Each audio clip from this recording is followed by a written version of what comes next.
وَهُدُوا إِلَى الطَّيِّبِ مِنَ الْقَوْلِ وَهُدُوا إِلَى صِرَاطِ الْحَمِيدِ.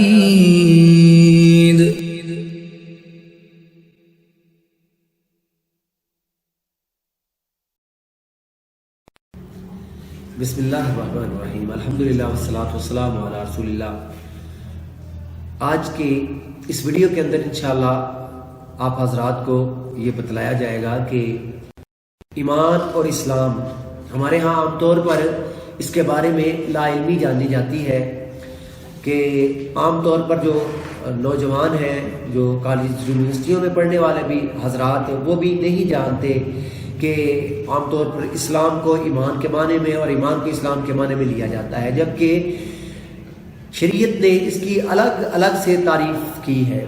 قرآن کے اندر بھی جو ہے وہ ایمان اور اسلام یہ دونوں نام جو ہے وہ آئے ہیں، لیکن احادیث کے اندر اس کو الگ سے تفصیل کے ساتھ بیان کیا گیا ہے.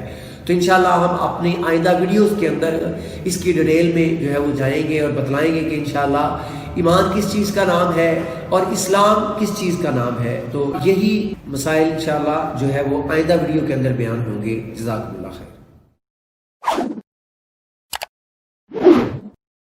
توحید کی امانت سینوں میں ہے ہمارے، آسان نہیں مٹانا نام و نشان ہمارا.